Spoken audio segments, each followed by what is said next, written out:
So, hi guys, myself is Ashish and I am going to discuss the Vision Nayas monthly current affair magazine October month polity section. तो let's discuss. तो पहला जो topic है polity section में अक्टूबर month का वो है prison reform में। So we know that prison जो होता है कैदी होते हैं वो स्टेट लिस्ट के कंकरेंट सॉरी स्टेट लिस्ट में आते हैं, 7 शेड्यूल के स्टेट लिस्ट में आते हैं। तो प्रिजन से रिलेटेड जो भी रिफॉर्म या प्रिजन से रिफॉर्म या जो भी एक्ट वगैरह जो है वो स्टेट प्रिपेयर करता है। तो इसमें सेंटर का क्या रोल होता है? सेंटर इसमें गाइडेंस प्रोवाइड करती है स्टेट को कि तुम किस प्रकार से एक्ट बना सकते हो, क्या कर सकते हो। तो देखिए न्यूज क्या कह रहा है, अभी जो national crime record bureau of India है, national crime record bureau of India है, रिलीज करता है प्रिजन स्टैटिक ऑफ इंडिया 2023 का रिपोर्ट। और देखिए क्या लिख रहा है कि governance of prison in India, governance किस प्रकार होता है। तो प्रिजन का 7 शेड्यूल में एंट्री फॉर्म में प्रिजन स्टेट लिस्ट में आता है। तो स्टेट का एडमिनिस्ट्रेशन और मैनेजमेंट होता है प्रिजन पे लागू, यानी कैदी पे लागू होता है। रिस्पॉन्सिबिलिटी लिख रहा है, responsibility of respected state government union territory administration. So union ministry of home affair यहाँ पे क्या करता है? Union ministry of home affair यहाँ पे करता है क्या कि प्रोवाइड करता है गाइडेंस एंड सपोर्ट स्टेट को कि तुम अपना लॉ बना सको, तुम अपना जो गवर्नेंस का पार्ट को सुधार सको, गवर्नेंस को सुधार सको या लॉ बना सको, एडमिनिस्ट्रेशन को किस प्रकार से डील करो, इस चीज में गाइडेंस प्रोवाइड करता है। तो अर्ली जो प्रिजन, पहले जो प्रिजन एक्ट था 1894 का, यहाँ लिख रहा है कि early prison was govern by prison act 1894 and prison manual respective state government. तो रिस्पेक्टिव स्टेट गवर्नमेंट का जो भी प्रिजन कैदी का मैनुअल था उसके अकॉर्डिंग था। सो राइट नाउ क्या है कि ministry of home affair prepare किया है एक model freezer and correctional service act 2023 को। वो क्या करता है, विच में सर्व एज गाइडिंग डॉक्यूमेंट है, किसके लिए? स्टेट के लिए। किस चीज को? ब्रिटिश इरा का जो लॉ था 1894 का जो एक्ट था प्रिजन एक्ट, उसको रिफॉर्म करने के लिए स्टेट को गाइडेंस प्रोवाइड करता है। तो model prison act 2023 assimilate relevant provision of prison act 1900 and the transfer of prison act 1950। तो प्रिजन एक्ट 1900 और 1950 जो ट्रांसफर ऑफ प्रिजन है, जो कि इस जेल से दूसरा जेल जाना है, उस चीज को भी एसिमुलेट कर रहा है मॉडल प्रिजन एक्ट 2023। तो प्रिजन का रिफॉर्म मतलब कैदी सुधार कर, कैदी से रिलेटेड कानून में सुधार की जरूरत क्यों है? Need need of prison reform क्यों है?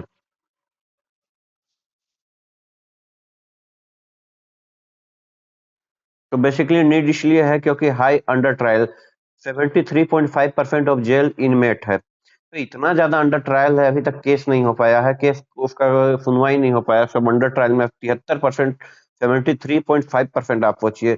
ओवर क्राउडिंग है, नेशनल ऑक्यूपेंसी 120.8%, दिल्ली दिल्ली में तो 200%, इतना ज्यादा नेशनल ऑक्यूपेंसी है, ओवर क्राउडिंग क्राउडिंग हो गया जेल में कि 120.8% है, और दिल्ली में तो 200% हो गया है। तो staff vacancy 32.78% of prison staff post. तो स्टाफ भी वैकेंसी है, वैकेंसी स्टाफ में भी है, 32% है, 78%, लगभग 33% स्टाफ पोस्ट है। फिर कट गया होगा। शिट। ओके। तो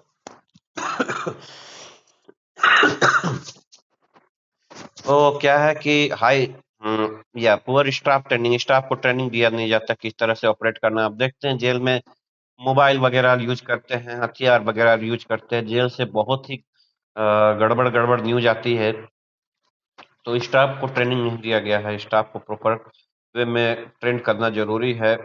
तो 20% ही jail staff go to refresher specialise reoriented training, orientation training. तो 20% को ही स्पेशल ट्रेनिंग दिया गया है कि किस तरह से कैसे डील करो।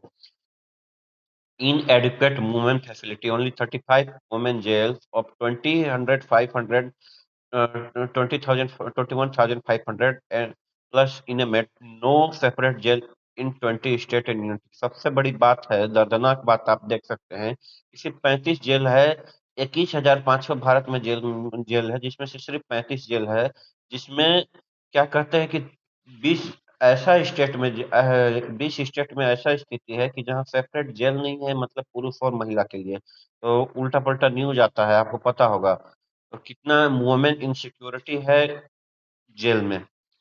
सो वीक रिहेबिलिटेशन इफर्ट से कहने का मतलब है ओनली 2245 कन्विक्टेड इनमेट रिहेबिलिटेट, मतलब जो रिहेबिलिटेशन का जो प्रोसेस है, आप कैदी बाहर निकलता है, बाहर में उसको किस तरह से रिहेबिलिटेट किया जाए यानी पुनर्वास किया जाए, इसमें भी वीक गवर्नेंस का इशू आता है।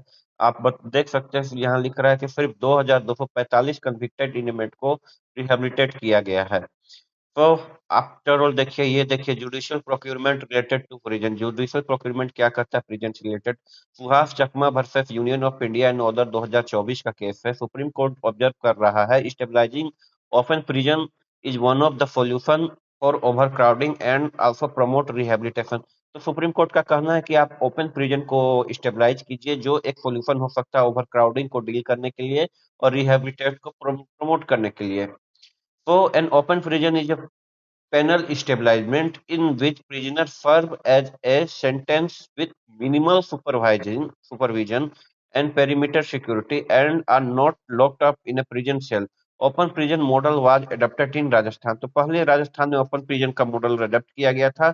और open prison is a penal establishment, एक पेनल स्टेबलाइजमेंट होता है जहां पर प्रिजन को सर्व सर्व करता है, अपना दंड को सर्व करता है, मतलब दंड को भोगता है विथ मिनिमल सुपरवाइजन, मतलब कम से कम देख रेख में, मतलब कम से कम ऑब्जेक्शन में सर्व करता है, and perimeter security and not locked up in a prison cell. तो प्रिजन सेल में वो लॉक नहीं रहता है। तो नेक्स्ट है हुसैन आरा खातून भत्तन स्टेट ऑफ बिहार केस। बहुत ही इंपॉर्टेंट केस है हुसैन आरा खातून, पीआईएल के लिए रिलेटेड है, पहला पीआईएल इसी से हुआ था। तो इसमें क्या कहता है? Supreme court held that right to speedy trial is a fundamental right under 21 resulting in the release of thousand of under trial prison.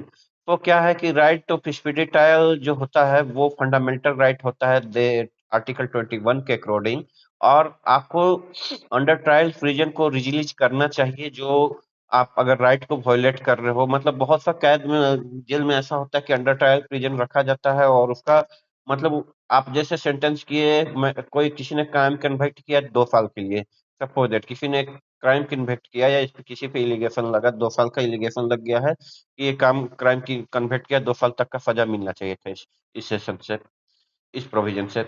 अब उसको अंडर ट्रायल में डाल दिया गया, अंडर ट्रायल में डाल दिया गया और उसके साथ कोर्ट का सुनवाई हुआ ही नहीं, वो 4 साल से बेचारा जेल में है। तो आपका आर्टिकल 21 के अकॉर्डिंग हुसैन नारा खातून वर्सेस स्टेट ऑफ बिहार के अकॉर्डिंग उसको वहां पर छोड़ने का प्रोविजन है, उसे छोड़ना चाहिए क्योंकि आप उसकी फंडामेंटल राइट को एब्रोगेट कर रहे हो।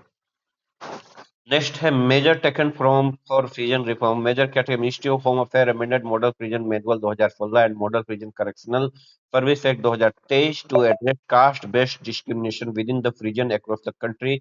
मिनिस्ट्री ऑफ होम अफेयर क्या कर रहा है? मॉडल प्रिजन एक्ट 2016 को और model prison act and correctional service act 2023 को एड्रेस कर रहा है।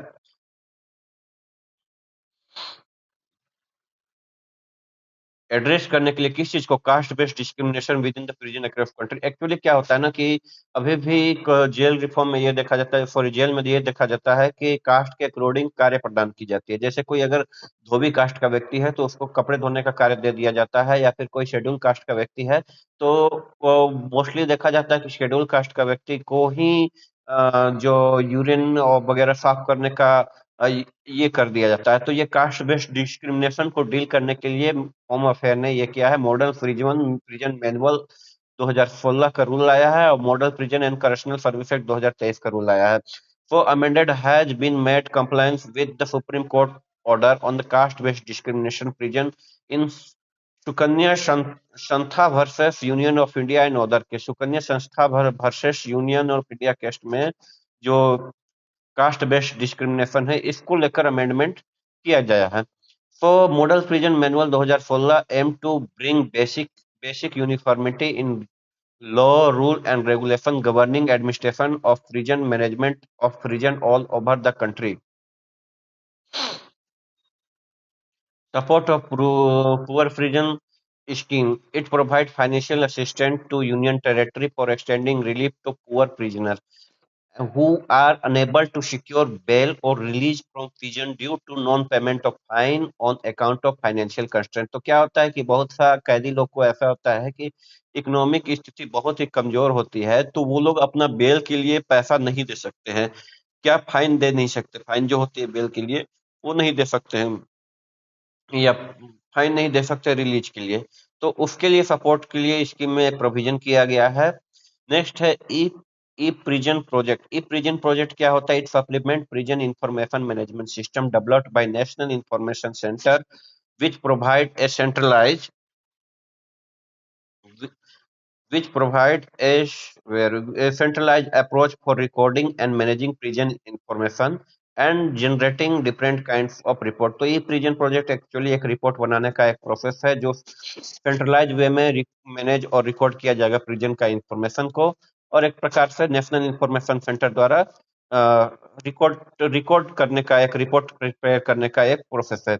सो नेक्स्ट है modernisation of prison project. Modernisation क्या करना है prison project? It aim to fill existing gap in security infrastructure of jail and provide new secure equipment in the jail in line to modern day technology. तो जो existing gap है ना, जो 18वीं शताब्दी का जेल बना हुआ है, तो उसको खत्म करने का है, उसको खत्म करने का है सिक्योरिटी इंफ्रास्ट्रक्चर, और नया से नया जितना हो सके नया सिक्योरिटी इक्विपमेंट के साथ जेल को बनाना है, मॉडर्न टेक्नोलॉजी के साथ। आप सुनते होंगे जेल से कैदी भाग जा रहे हैं फंदा लगाकर, तो ये इशू हो जाती है। फास्टर फास्टर क्या होता है? Fast and secure transmission of electronic record system of supreme court to resolve delay in the communication of bail order from court to prison. तो अब फास्टर एक प्रकार का पहल किया गया है सुप्रीम कोर्ट में, अधिक से अधिक फास्ट एंड सिक्योर ट्रांसमिशन क्या करना है इलेक्ट्रॉनिक रिकॉर्ड को। किस चीज का रिकॉर्ड को? To resolve delay communication of bail order जो मिलता है from court to prisoner authority. तो कोर्ट से बेल ऑर्डर मिल गया, प्रिजनर अथॉरिटी को क्या होता है पता ही नहीं चलता है, तो उसके लिए फास्टर बनाया गया है ताकि तुरंत इलेक्ट्रॉनिक रिकॉर्ड के थ्रू ट्रांसफर किया जाए ऑर्डर को अथॉरिटी के पास पहुंच जाए ताकि तुरंत बेल मिल जाए। तो वेब फॉरवर्ड के बाद, रिकमेंडेशन के बाद क्या कर सकते हैं हम लोग वेब फॉरवर्ड में? देखिए, follow supreme court three principle regarding imprisonment and custody. Supreme court का 3 प्रिंसिपल है इम्प्रीजमेंट एंड कस्टडी। पहला है फर्स्ट है, a prison in the prison doesn't become a non prison person. Prison जो कैदी है जेल में, person in the prison doesn't become a non person, कैदी है वो ऐसा नहीं हो जाना चाहिए कि आज आदमी आदमी से जानवर नहीं बन जाए, नॉन पर्सन ना हो पाए। ठीक है, आदमी रहे, उसका आदमी का बाद आदमी के रूप में रिकॉग्नाइजेशन रहे, और उसको भुला नहीं जाना चाहिए कि आदमी है, भुलाना नहीं चाहिए। सेकंड है, person in a prison is entitled to all human right with in the limitation of imprisonment. तो जितना भी जेल में जेल कैदी पीरियड में जितना भी लिमिटेशन है, उसके साथ जितना भी ह्यूमन राइट है उसको मिलना चाहिए। लिमिटेशन के साथ ऐसा नहीं कि ह्यूमन राइट छोड़ दो, जैसे पानी का, पीने का पानी हो गया, या सफाई हो गया, या सोने का बेड हो गया, ये सब मिलना चाहिए। तीसरा है, no jurisdiction for aggravating the suffering already inherent in the process of incarceration. तो क्या है? नो जुरिडिक्शन होना चाहिए aggravating the suffering already inherent in the process of incarceration. Next में आता है recommendation of parliamentary committee on home affair. Home affair का recommendation क्या होता है? होम अफेयर का रिकमेंडेशन क्या कह रहा है? utilize technology like tracking bracelet to keep track prisoner on the bail. तो बेल में जो प्रिजनर है, विदेशों में क्या होता है, अमेरिका वगैरह में क्या होता है, ट्रैकेबल ब्रेसलेट दे दिया जाता है। जो बेल में प्रिजनर रहते हैं भागे ना करके, उसे ब्रेसलेट दे दिया जाता है। तो वही कह रहा है कि यूटिलाइज वैसा टेक्नोलॉजी को यूटिलाइज किया जाए, ये रिकमेंडेशन में हो सकता है। उसके अलावा क्या होता है, renovate colonial era prison to preserve their heritage and earn revenue by encouraging tourism. तो कॉलोनियल एरिया जो ब्रिटिश काल में प्रिजन बना है, बहुत सा जेल दिया, नर्मदा जेल से लेके बहुत सा जेल है, अभी झारखंड में बिरसा मुंडा कारागार ऐसा हो गया। तो ये सब ब्रिटिश एरा में बना हुआ था, तो इसको क्या करना है, एक टूरिज्म प्लेस के तौर पे डेवलप कर दो। ठीक है, बाकी नया टेक्नोलॉजी से जेल बनाओ। एंड स्टेट गवर्नमेंट में create a prison development fund for welfare activity of prisoner. तो prison development fund state government बना सकता है, किस चीज के लिए? वेलफेयर एक्टिविटी, किसके लिए? कैदी लोग के लिए। अगला है, अब इतना तो होम अफेयर का था, 3 रिकमेंडेशन था, सुप्रीम कोर्ट का 3 रिकमेंडेशन डिस्कस कर ही लिए। उसके बाद अगला रिकमेंडेशन है N Mulla committee, setting up an all India services called Indian prison and correctional service. एक ऑल इंडिया सर्विस बनाओ जो पोस्ट बनाओ जो जिसका कार्य क्या हो, Indian prison and correctional service का कार्य हो, भारतीय कैद जेल और उसको सुधार के लिए एक ऑल इंडिया सर्विस को क्रिएट करो। After care rehabilitation and probation to be integral part of prison service. तो कैदी का सर्विस में क्या होना चाहिए कि आफ्टर केयर होना चाहिए, रिहेबिलिटेट करना चाहिए, प्रोबेशन होना चाहिए। तीनों चीज को कैदी कैदी से इंटीग्रल पार्ट में जोड़ा जाना चाहिए कि जस्ट जेल से निकल गया बस छोड़ दिया ऐसा नहीं, उसको रिहेबिलिटेट भी किया जाना चाहिए। मेंटल रूप से वो काफी डिस्टर्ब हो जाता है। तो नेक्स्ट है press and public to be allowed inside prison and allied correctional institution periodically. तो प्रेस और पब्लिक को अलाउड करना चाहिए प्रिजन में। आपको पता नहीं क्या हो रहा है जेल में, कौन क्या कर रहा है, कौन कुकर्म कर रहा है, कौन मर रहा है, कौन क्या हो रहा है। कभी ब्लेड मिलता है, कभी बंदूक मिलती है, कभी नशा का सामान मिलता है, मोबाइल होता है, ऑपरेट किया जाता है। बहुत सा चीज गलत कार्यों को ऑपरेट किया जाता है। कैदी जो है सो जेल से ही क्राइम को ऑपरेट करते हैं। तो ऐसे स्थिति में प्रेस और पब्लिक अगर अलाउड किया जाएगा तो इस चीज पे कहीं ना कहीं से प्रतिबंध लग जाएगा, लोगों की दृष्टि पड़ेगी इन चीजों पर। नेक्स्ट है under trial in the jail to be reduced to bare minimum, they kept away from convict. तो अंडर ट्रायल जो होता है ना, उसको ना जो प्रोफेशनल कैदी है उससे तो दूर रखने का है। ऐसा है कि अंडर ट्रायल किसी पे, अंडर ट्रायल का मतलब किसी पे एलिगेशन लग गया, अभी उस पे एलिगेशन प्रूव नहीं हुआ है, उसको जेल भेज दिया गया है, तो उसको reduce to be bare minimum लिख रहा है, बेयर मिनिमम रिड्यूस कर रहा है और कह रहा है कि कन्विक्ट से दूर रहो, जो प्रोफेशनल कैदी है उससे दूर रखो। क्योंकि बहुत सा ऐसा केस होता है कि बहुत से तरह से एक्सटोर्ट किया जाता है, उसको शोषण किया जाता है अंडर ट्रायल कैदियों को, उसके साथ फिजिकली अब्यूज भी की जाती है, हर तरह से प्रॉब्लम झेलना पड़ता है। क्योंकि जो कन्विक्ट होते हैं उसका मेंटेलिटी, जो प्रोफेशनल क्रिमिनल होते हैं उसका मेंटेलिटी बिगड़ जाता है, मेंटेलिटी खराब होता है, तो इस तरह से इम्पैक्ट पड़ जाता है। तो recommendation of justice Amitabh Rao committee का रिकमेंडेशन क्या है? Establishment of special fast track court बनाइए, handle petty offence case pending from over the 5 year. तो 5 साल से ज्यादा जो भी केस है छोटा ऑफेंस के लिए उसको तुरंत हैंडल किया जाए। यूज ऑफ वीडियो कॉन्फ्रेंसिंग का यूज किया जाए over for the protection of senior citizen and sick prison in the court. तो जो बूढ़ा हो गया है या बीमार है उसके लिए वीडियो कॉन्फ्रेंसिंग करा जाए। स्टेब्लिशमेंट ऑफ एक्सक्लूसिव वेमन प्रिजन हो गया, medical ward for female inmate, formulation of welfare scheme for transgender prison. तो ट्रांसजेंडर प्रिजन जो भी किन्नर लोग आते हैं उसके लिए वेलफेयर स्कीम को फॉर्मुलेट करना पड़ेगा उसको सुधार के लिए। दूसरी चीज है कि आप मेडिकल वार्ड बनाइए, फीमेल के लिए अलग से सेपरेट सेल बनाइए, मेल के साथ नहीं रखिए, क्योंकि बहुत सा एब्यूज होता है वुमेन क्रिमिनल के साथ। तो नेक्स्ट है mandatory segregation of under trial convict and first time offender with in prison to reduce violence. तो मैंडेटरी सेग्रीगेशन क्या होना चाहिए? अंडर ट्रायल के लिए अलग से सेग्रीगेशन बनाना चाहिए, अगर सेपरेट रहने का व्यवस्था करो। कन्विक्ट और फर्स्ट टाइम ऑफेंडर जो पहली बार किया है उसके लिए, और जो प्रॉपर कैदी प्रॉपर ऑफेंडर है उसके लिए, ताकि वायलेंस को कम से कम रिड्यूस किया जाए। अब कंक्लूजन में आते हैं। अब कंक्लूजन क्या हो सकता है? कंक्लूजन तो पॉजिटिव फॉरवर्ड होता है। तो model prison and correctional service act and recent judicial procurement reflect a growing national consciousness that justice must extend beyond punishment to encompass dignity, reform, rehabilitation by harnessing technology, strengthening human resource, and fostering empathy-driven correctional practice. Prison can evolve into true reformative institution that prepare individual for constructive re-entry into society. So क्या कह रहा है कि जो model prison and correctional service act 2023 है, और जो जो रिसेंट जुडिशियल प्रोक्यूरमेंट हुआ है, जैसे मुल्ला कमेटी का हो गया या फिर अमिताभ कमेटी का हो गया या फिर होम अफेयर का रिकमेंडेशन है, उसके अकॉर्डिंग जो भी हो रहा है, जो भी सुधार का जो पहल किया गया है, उसके अकॉर्डिंग क्या कहता है? Reflect a growing national consensus growing करना चाहिए, that justice must extend beyond the punishment. तो पनिशमेंट के बाहर भी जस्टिस को पहुंचाया जा सके। ओके, टू इनकम्पस डिग्निटी को प्रोटेक्ट करते हुए, रिफॉर्म एंड रिहेबिलिटेशन पुनर्वास को प्रोटेक्ट करते हैं, बाय हार्नेसिंग टेक्नोलॉजी का यूज करते हुए, स्ट्रेंथिंग ह्यूमन रिसोर्स को स्ट्रेंथ करना है करते हुए, and fostering empathy driven correctional practice. So empathy driven only, not that practice that only आप पनिशमेंट दे रहे हैं, आप पे एम्पैथी एक प्रकार का डेवलप करना होगा ताकि आप कैदियों को सुधार कर सकें, उसके दुख सुख में उसको साथ रखा जा सके, उसे उसका साइकोलॉजी को समझ के उसके अकॉर्डिंग उसको सुधार करना पड़ेगा। Prison can involve into true reformative institution that prepare individual for constructive re entry into society. तो प्रिजन क्या होना चाहिए, क्या जेल कैसा होना चाहिए, उसको इस तरह से सुधार गृह बनाना चाहिए जो अगर सोसाइटी में फिर से कैदी आता है तो वो कंस्ट्रक्टिव हो सकते हैं, उसका कंस्ट्रक्टिव री एंट्री हो सके सोसाइटी में।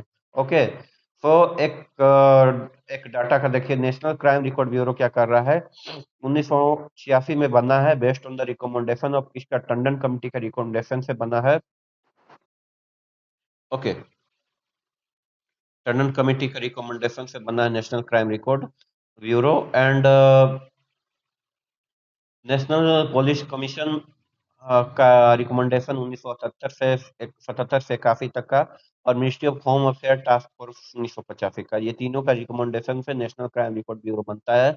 और ये किस मिनिस्ट्री के अंतर्गत आता है, ये मिनिस्ट्री के अंतर्गत आता है, मिनिस्ट्री ऑफ होम अफेयर के अंतर्गत। और की फंक्शन क्या होता है, डाटा रिपोजिटरी होता है, डाटा रिपोजिटरी करना है इसको, act as a repository of information on the crime and criminal to assist investigator, example national database on sexual offender. तो ये डाटा रिपोजिटरी का काम करता है। दूसरा चीज है नेशनल वेयर हाउस है for the fingerprint record for Indian and foreign criminal. तो वेयर हाउस का काम कर रहा है। वेयर हाउस क्या होता है, गोदाम होता है, किस चीज के लिए, फिंगरप्रिंट रिकॉर्ड वगैरह जो भी रिकॉर्ड होता है, फिजिकल रिकॉर्ड वगैरह, उसको स्टोर करने के लिए national automatic fingerprint identification system NAFIS जो है was integrated into national crime record bureau providing a searchable database. Fingerprint record के लिए national automated fingerprint identification system जो है नाफिस जो है वो इंटीग्रेट कर दिया गया है एनसीआरबी से, किसी के लिए सर्चेबल डाटाबेस बनाने के लिए। कोऑर्डिनेशन क्या होता है, coordination central nodal agency for crime and criminal tracking network system. Publication क्या होता है, it publication annual national crime static including crime in India, accidental death and suicide in India and prison static. तो इसका क्या क्या publication है, crime statics including crime in India, accidental death and suicide in India, इसका ही publication है, यही report जारी करता है। एंड प्रिजन स्टैटिक का भी रिपोर्ट यही जारी करता है। अगला टॉपिक है crime in India report, crime in India report 2023। तो ये क्या कहता है, recently national crime record bureau NCRB publish the annual crime in India report 2023।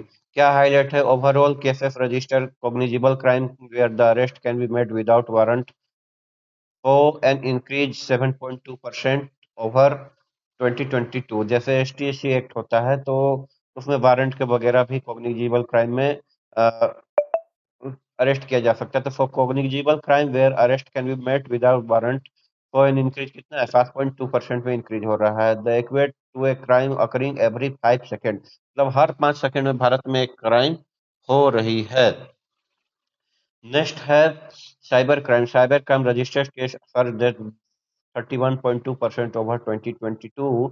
The predominant motive behind this cyber crime was fraud, followed by sexual exploitation. तो cyber crime में आप देख लीजिए कि 31.2% का इंक्रीजमेंट हुआ है साइबर क्राइम में 2022 में। और सबसे ज्यादा इसका मोटिव क्या होता है, या तो उसके साथ फ्रॉड करना होता है या सेक्सुअल एक्सप्लॉइट करना होता है।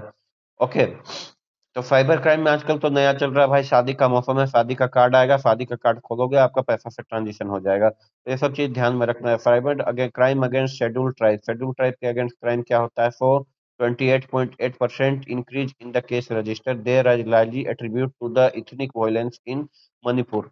तो शेड्यूल ट्राइब के अगेंस्ट भी केस हो रहा है, 28.8 का इंक्रीजमेंट हो रहा है केस रजिस्टर। और लार्जली उसमें सबसे ज्यादा क्या है, मणिपुर में जो इथनिक वायलेंस हुआ है उसका हो गया है। तो शेड्यूल एसटी केस में ऐसा भी होता है कि बहुत सा फॉल्स केस भी एक रिपोर्ट के अनुसार जारी हो जाती है, बहुत बार फॉल्स केस भी इंक्लूड किया जाता है, तो वो चीज उसमें भी रिफॉर्म होना चाहिए। क्राइम अगेंस्ट चिल्ड्रन क्या होता है, क्राइम अगेंस्ट चिल्ड्रन ये हो गया कि केसेस इंक्रीज बाय 9.2% ओवर 2022। तो 9.2% 2022 में क्राइम अगेंस्ट चिल्ड्रन में केस इंक्रीज हुआ है।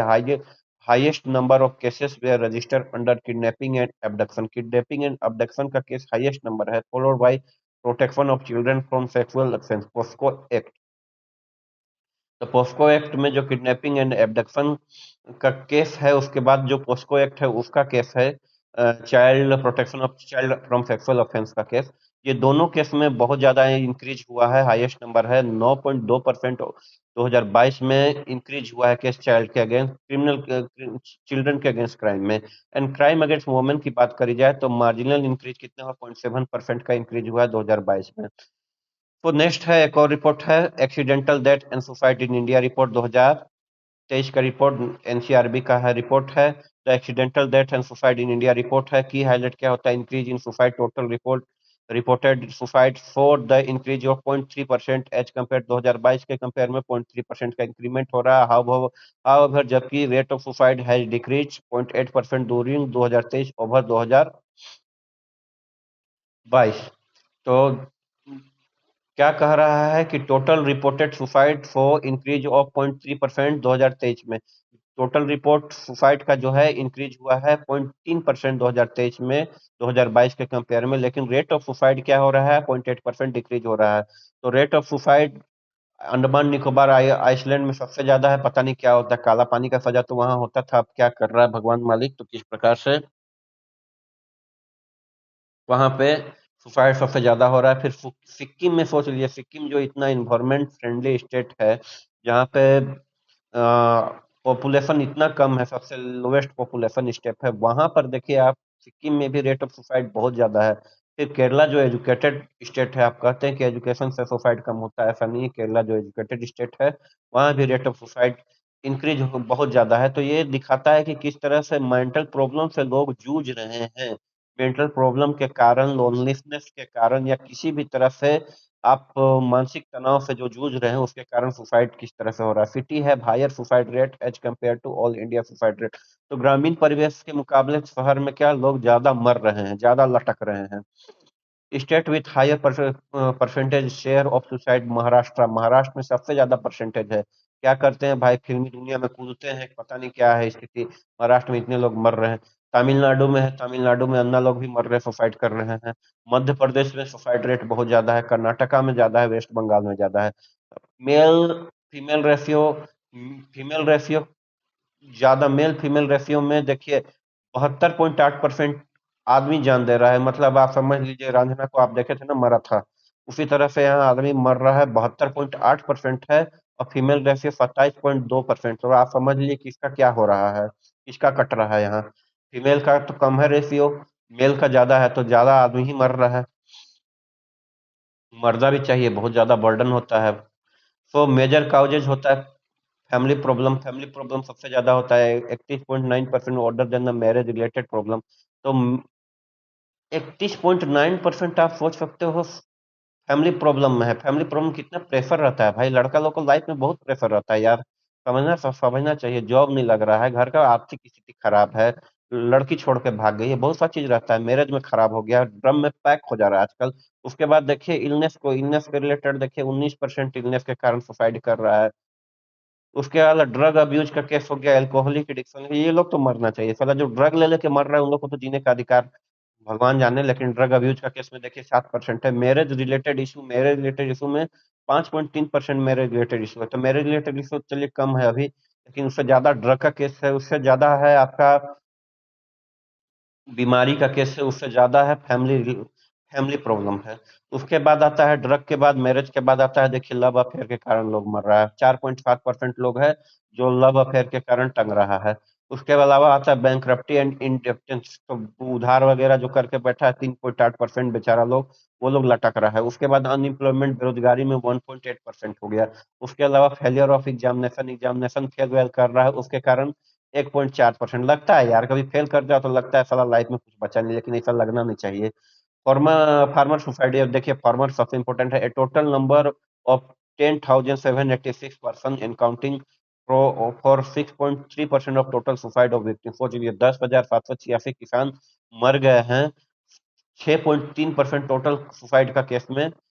6.3% है। सबसे ज्यादा zero suicide of farmer cultivator agriculture कहाँ है, सबसे कम सुसाइड कहाँ हुआ, वेस्ट बंगाल में, बिहार में, उड़ीसा, झारखंड में, हिमाचल प्रदेश, अरुणाचल प्रदेश और गोवा में। तो initiative taken to prevent suicide का, सुसाइड से रोकने के लिए क्या इनिशिएटिव टेकन करना चाहिए। तो उसमें आइए कि नेशनल सुसाइड प्रिवेंशन स्ट्रेटजी को फॉलो कीजिए। 2022 का aim to reduce suicide mortality by 10% by 2030। तो नेशनल सुसाइड प्रिवेंशन स्ट्रेटजी क्या कहता है? दो 10% सुसाइड को कम करना है 2023 30 तक। उसके बाद टेलीमानस, टेलीमानस क्या है? Tele mental health assistant and networking across state. ये टेलीमानस एक प्रकार का मेंटल हेल्थ से रिलेटेड इनिशिएटिव है, जहां 24/7 free tele mental health expert रहते हैं, जो सुसाइड को प्रिवेंशन करने के लिए आपको ज्ञान देते हैं। उसके अलावा नेशनल मेंटल हेल्थ प्रोग्राम क्या कहता है? नेशनल मेंटल हेल्थ प्रोग्राम कहता है कि provide accessible decentralise mental health care. तो पहुंच जो एक्सेसिबल होना चाहिए मेंटल हेल्थ केयर, उसको नेशनल मेंटल हेल्थ प्रोग्राम का यही मोटो है कि पहुंच पहुंच पहुंच करो मेंटल हेल्थ को। मेंटल हेल्थ एक्सेसिव जो भी है उसको पहुंचाना है लोगों के पास, डिसेंट्रलाइज करना है मेंटल हेल्थ केयर को। गांव में भी अभी भी देखो पागल लोग घूमते रहते हैं, वो पागल पागल करके चिल्लाता है उन लोगों पे।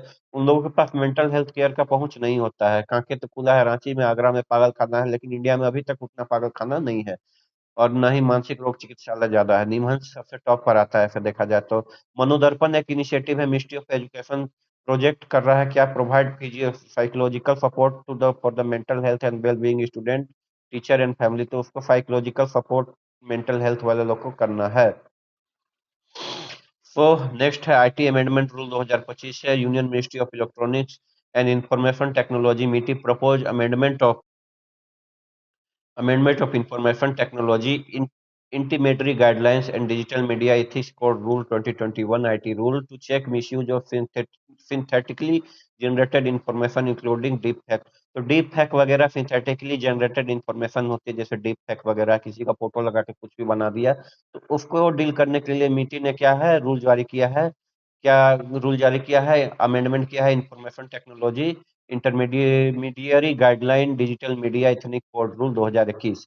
तो क्या इसमें न्यूज ज्यादा रूल न्यूज पे देखते हैं? The amendment rule shall come from the effect from November 15 2025 से आएगा इफेक्ट में, and be called information technology intermediate guideline and digital media ethics code amendment rule 2025 के नाम से जाना जाएगा। Proposed amendment aim to strengthen due to diligence obligation and intermediary, particularly social media intermediary and significant social media intermediary। तो क्या कर रहा है प्रपोज अमेंडमेंट? एम कर रहा है क्या? स्ट्रेंथ करने के लिए diligence obligation of intermediary, particular social media intermediary and significant social media intermediary. क्या होता है ना कि ट्विटर वुटर में,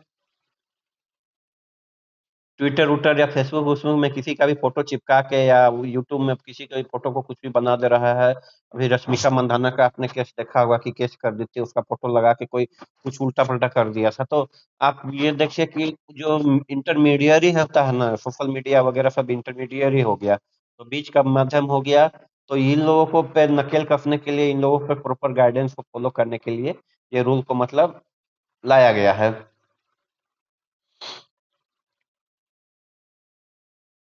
तो क्या कह रहा है? About information technology intermediary guideline digital media ethics code rule 2021 originally notified 2021 में किया गया था, ओरिजिनली नोटिफाइड किया गया था। एंड सब्सिक्वेंटली अमेंड कब किया गया? 2022 में, 23 में। फ्रेमवर्क क्या होता है? Regulation of content by online publication. Framework क्या है? रेगुलेशन करना है कंटेंट को, ऑनलाइन पब्लिकेशन के द्वारा रेगुलेशन करना है। Framework for regulation of content by online publisher of the news and current affair content. तो करंट अफेयर और न्यूज का कंटेंट को रेगुलेट करना है। And circulated audio visual content, तो सर्कुलेटेड ऑडियो विजुअल कंटेंट उसको भी रेगुलेट करना है। Due diligence obligation on intermediary including SMI with objective of ensuring online safety security and accountability. So define SMI and SSMI as। SMI क्या होता है? Means, SMI means होता है intermediary which primarily or socially enable online interaction between two or more users that allow them to create, upload, share, disseminate, modify, access information using its service। जैसे Facebook Twitter हो गया, Facebook Twitter क्या है? SMI हो गया। वो क्या है? इंटरमीडियरी है। वो क्या करता है? एक एक आदमी से दूसरा आदमी के बीच में जो इंफॉर्मेशन है उसको इनेबल करता है पहुंचने के लिए, अपलोड, शेयर, डिसमिनेट, मॉडिफाई करने के लिए जो इंफॉर्मेशन है उसको कहता है। एफएफएमआई क्या होता है? Mean social media intermediary having number of registered user in India above such threshold as notified in central government. तो एफएफएमआई क्या होता है? सोशल मीडिया इंटरमीडियरी है जहां number of registered user India में क्या है, ज्यादा है, जितना थ्रेशोल्ड होना चाहिए उससे ज्यादा सेंट्रल गवर्नमेंट का नोटिफिकेशन से। ओके, नेक्स्ट है की feature of propose amendment. Feature क्या हो सकता है भाई? फीचर देखिए क्या क्या है। एक्सपेक्ट है define synthetically generated information. Synthetically generated information को डिफाइन करना है। इसमें क्या होता है? इंफॉर्मेशन दैट आर्टिफिशियली और एल्गोरिथमेटिकली क्रिएटेड, जनरेटेड, मॉडिफाइड और Altered using a computer resource in a manner that appear regionally authentic और ट्रू। तो सिंथेटिकली जनरेटेड इंफॉर्मेशन क्या होता है कि कंप्यूटर से ऐसा बना दो, आर्टिफिशियल इंटेलिजेंस का प्रयोग करके ऐसा किसी का फोटो वगैरह चिपका के बना दो, या ऐसा लगे कि इंफॉर्मेशन जो दे रहे हो वो एकदम सही है। आप देख ही रहे हो, वो कुत्ता को बैल बना दे रहा है, बैल को कुत्ता बना के नचवा रहा है। तो वो जो है वो एग्जाम्पल होता है synthetically generated information का। due diligence in relation of SGI mandate that intermediary offering computer resource enabling creation or modification of SGI must ensure such information is labeled or embedded with a prominent unique mandate or identifier. In case of visual content, label should cover at least 10% of total surface area, and in case of audio content it would cover initially 10% of total duration। तो आपको अगर visual content बना रहे हो तो 10% of total surface area को तो cover करना ही होगा। एंड ऑडियो हो रहा है तो 10% से इनिशियली 10% ऑफ टोटल ड्यूरेशन का कवर करना ही होगा। लेबल और identifier must enable immediate identification of content as SGI, and prohibit करना है इंटरमीडिएट फॉर मॉडिफाइंग, सरप्रेसिंग और रिमूविंग सच लेबल और आइडेंटिफायर। नेक्स्ट है enhance obligation of SSMI. It require SSMI क्या करना, रिक्वायर करना obtain a user declaration whether uploaded information is synthetically generated. तो user declaration को ऑब्टेन करना है वेदर जहां पर क्या हो रहा है, सिंथेटिकली इंफॉर्मेशन को अपलोड किया जा रहा है। उसके अलावा क्या करें, deploy reasonable pro and proportionality proportionate sorry proportionate technical measure, reasonable proportionate technical measure, including automated tool or other suitable mechanism to verify such declaration।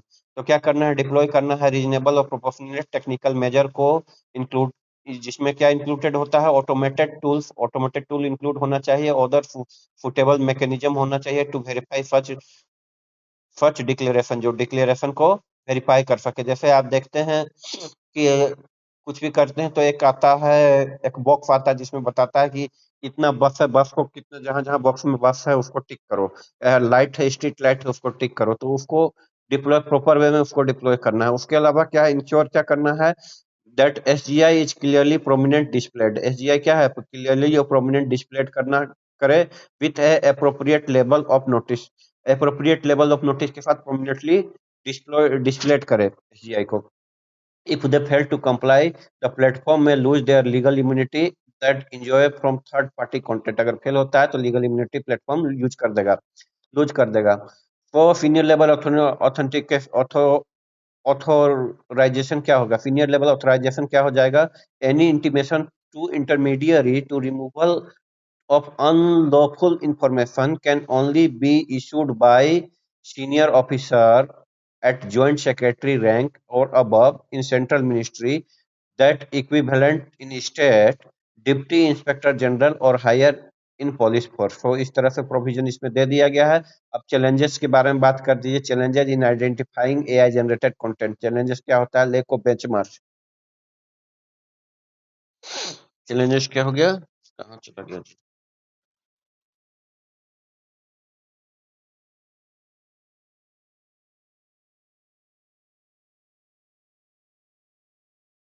या चैलेंजेस क्या हो गया, lack of benchmark. Lack of benchmarks में क्या होता है, 1 second, sorry for delay, missed it में भी। Lack of capacity, lack of benchmarks define हो गया, सीनियर हो गया, challenges, yeah. Lack of benchmarks. क्या हो गया? Existing AI dedicator have high error rate due to lack of standard benchmarks, thus often lead to false positives, flagging human content as AI, or false negative, failure to identify AI generated text in document.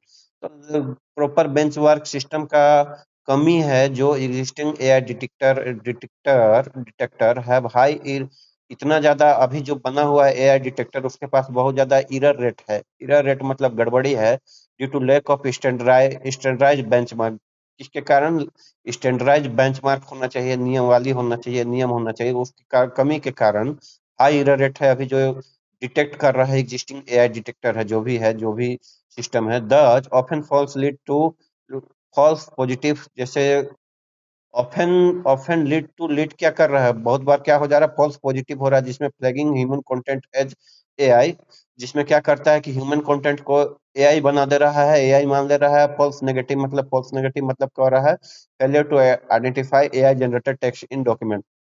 तो अभी क्या हो रहा है कि benchmark का कमी के कारण, नियम के कमी के कारण ऐसा होता है कि जो अभी एग्जिस्टिंग एआई डिटेक्टर है, जो एआई को डिटेक्ट कर रहा है अभी जो है, उसमें हाई एरर रेट हो रहा है। कैसे हाई एरर रेट हो रहा है, तो जो ह्यूमन का बनाया हुआ कंटेंट है, जो एरर कंटेंट नहीं है, एआई जनरेटेड कंटेंट नहीं है, उसको क्या कर ले रहा है, एआई जनरेटेड कंटेंट मान ले रहा है, और जो एआई बना दे रहा है, एआई बना रहा है, उसको क्या कर ले रहा है, वो ह्यूमन जनरेटेड कंटेंट मान ले रहा है।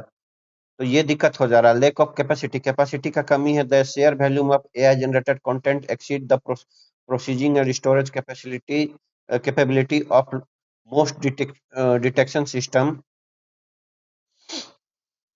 Further scaling up detection system will pose financial challenge.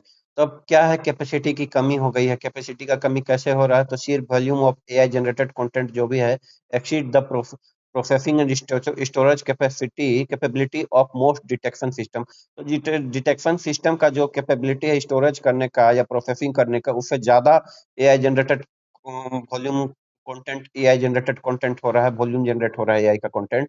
फिर volume of AI generated content उसका बहुत ज्यादा है, उससे ज्यादा है जो स्टोरेज और प्रोसेसिंग कैपेसिटी है किसका, डिटेक्शन सिस्टम से, उससे ज्यादा एआई कंटेंट क्रिएट हो रहा है।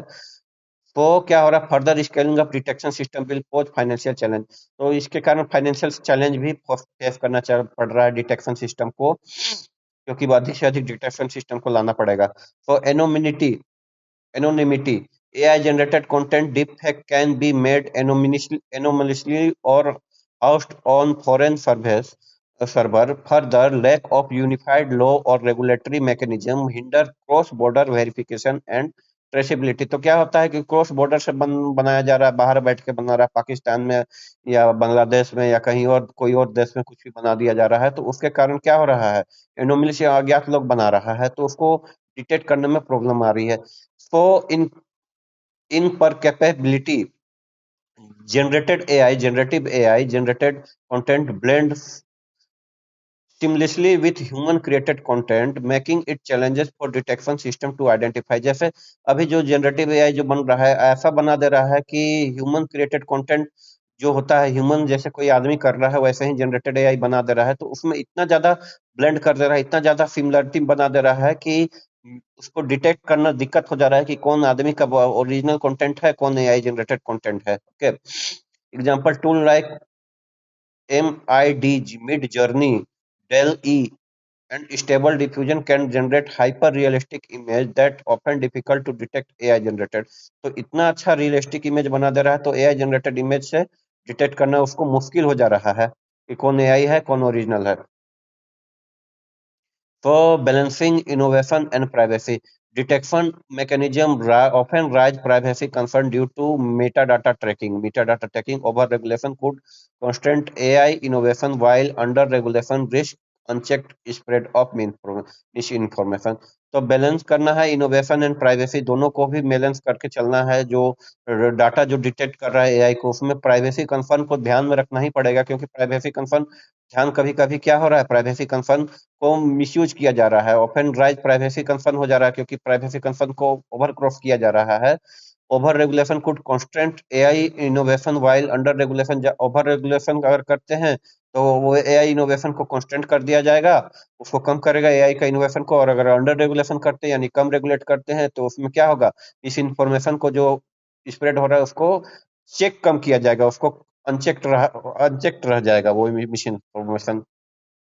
तो देखिए ब्रैकेट में क्या कर रहा है, नीड टू लेवल AI generated content, protect intellectual property को प्रोटेक्ट करना है, prevent misinformation and deep fake को मिस इन्फॉर्मेशन को प्रिवेंट करना है, strength accountability through traceable and liability assessment, accountability को मेंटेन करना है कैसे, ट्रेसेबिलिटी और लाइबिलिटी असेसमेंट के through, education and research integrity to help uphold academic honesty. तो एजुकेशन और रिसर्च इंटीग्रिटी होना चाहिए किस चीज के लिए, हेल्प करने के लिए, अपहोल्ड एकेडमिक होनेस्टी को अपहोल्ड करने के लिए।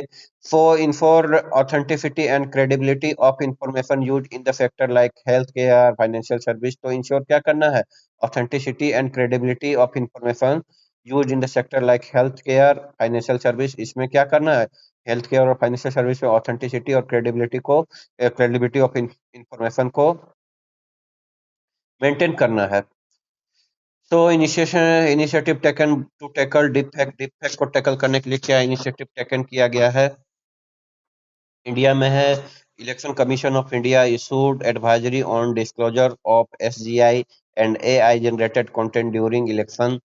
All political parties shall ensure that any synthetically generated or AI altered image, audio, video used or disseminated for campaigning purpose shall bear a clear, prominent, and legal label such as AI generated, digitally enhanced, or synthetic content covering at least 10% of visual display area और initially 10% duration of audio content. तो election commission of India कुछ guideline जारी किया है जिसमें आपको पता होना चाहिए कि कौन सा एआई जनरेटेड कंटेंट है आप कैंपेनिंग के लिए यूज कर रहे हैं, जिसमें कम से कम 10% का विजुअल डिस्प्ले एरिया को आपको रिप्रेजेंट करना होगा कि एआई जनरेटेड कंटेंट है, और ऑडियो को भी पता चलना चाहिए। For label in the case of video content shall be carried as a part of the top hand on of the screen.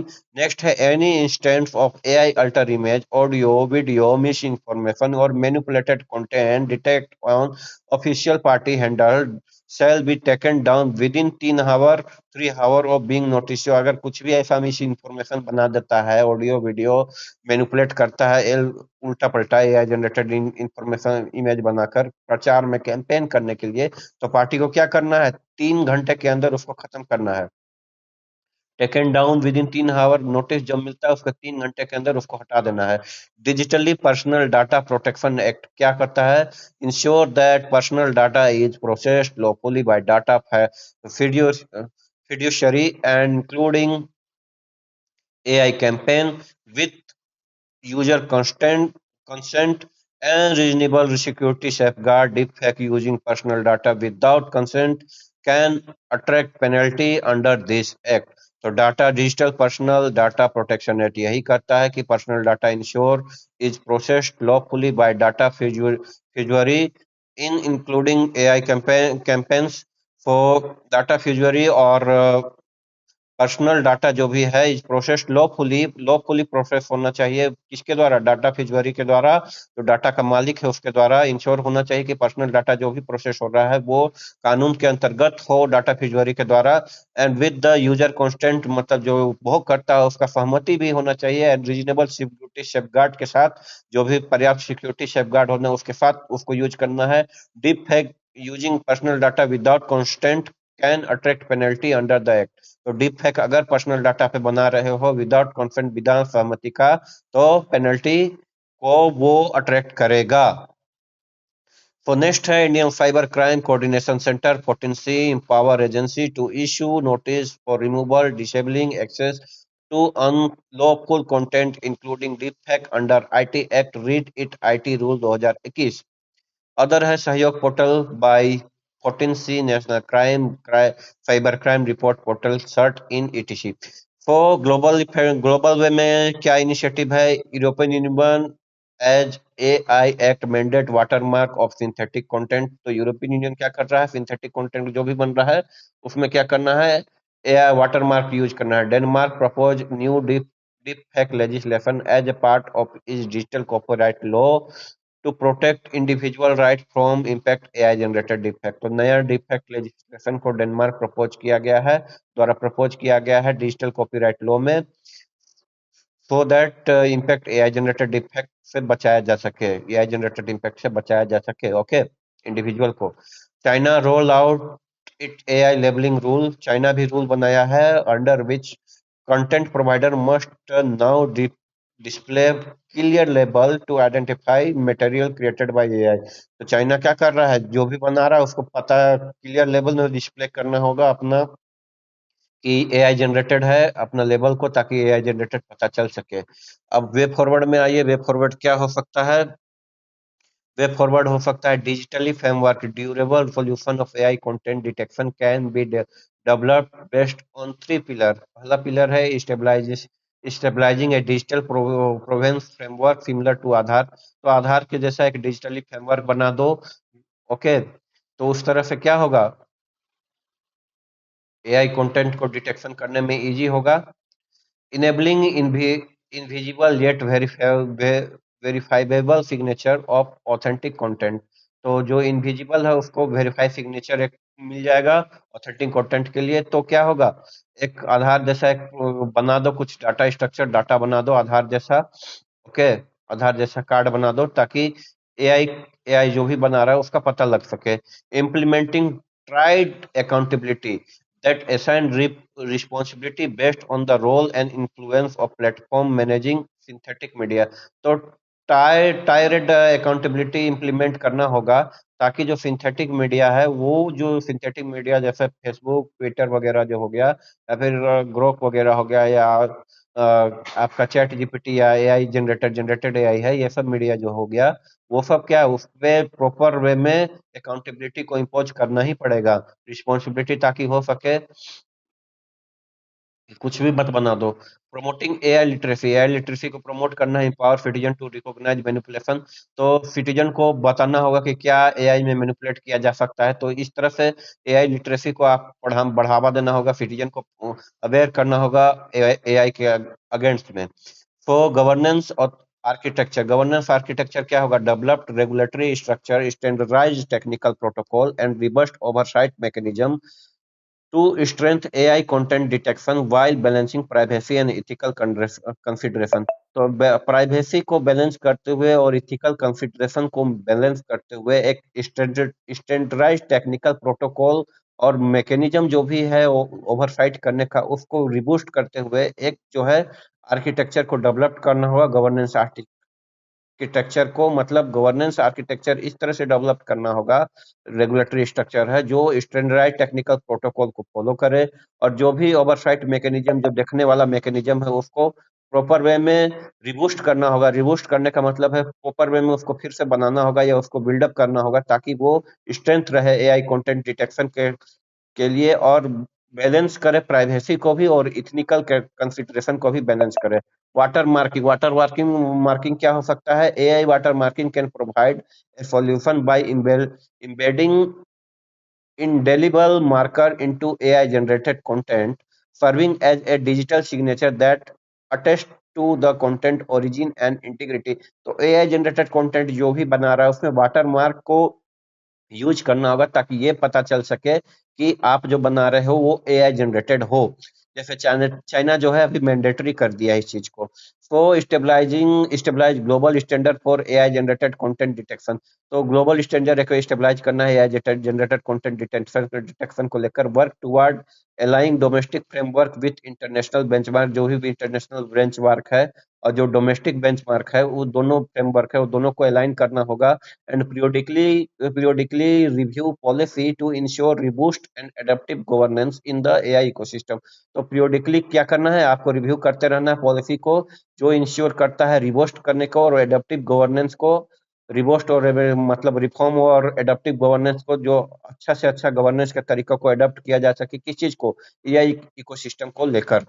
So multi stakeholder approach से क्या मतलब है, adopt multi stakeholder approach by actively engaging government body को अधिक से अधिक multi holder stake holder में क्या करना है, एक्टिवली इंगेज करते जाना है ऐसा मल्टी स्टेक होल्डर अप्रोच को अडॉप्ट करना है, जिसमें क्या करना है, engaging government body, industry representative, academic, civil society in consultation to identify and share best practice for AI content detection. तो एआई कंटेंट डिटेक्शन में गवर्नमेंट, इंडस्ट्री, सिविल सोसाइटी, ये सब सबको देखना है, सबको लेकर चलना है, ताकि एक ऐसा अप्रोच बन सके, एक ऐसा सिस्टम बन सके जो प्रॉपर वे में एआई कंटेंट को डिटेक्ट कर सके। So conclusion में आइए, as India step into the era of AI governance, harmonizing domestic regulation with global standard, fostering innovation-friendly safeguard, and enhancing public AI literacy will be crucial to building a safe and trustworthy online space that uphold both creative and integrity. सो क्या है कि India step into era of AI governance के step इरा में India तो पहुंच चुका है, step ले चुका है। सो हार्मोनाइजिंग डोमेस्टिक रेगुलेशन को क्या करना चाहिए, हार्मोनाइज करना चाहिए विथ ग्लोबल स्टैंडर्ड के साथ, जो विश्व का स्टैंडर्ड है डोमेस्टिक रेगुलेशन, जो भारत में जो रेगुलेशन बनाया जा रहा है और जो विश्व में बनाया जा रहा है, जैसे यूरोपियन यूनियन में जो बनाया जा रहा है, उसके साथ हार्मोनाइज करना बहुत जरूरी है। फोस्टरिंग क्या करना है, इनोवेशन फ्रेंडली सेफगार्ड। तो फोस्टरिंग क्या करना है, आपको इनोवेशन फ्रेंडली सेफगार्ड को फोस्टरिंग करना है और इनहेंस करना है, पहुंच करना है पब्लिक एआई लिटरेसी, अधिक से अधिक पब्लिक एआई लिटरेसी को आप पहुंचाओ, जो कि क्रूशियल है किस चीज के लिए, building a safe and trustworthy online space, safe और ट्रस्ट वर्दी ऑनलाइन स्पेस बनाने के लिए, दैट अपहोल्ड बोथ क्रिएटिविटी को भी अपहोल्ड करे एंड इंटीग्रिटी को भी अपहोल्ड करे। तो चलिए आज के लेक्चर में इतना ही, नेक्स्ट लेक्चर में आगे का टॉपिक डिस्कस करेंगे, तब तक के लिए जय हिंद सभी को।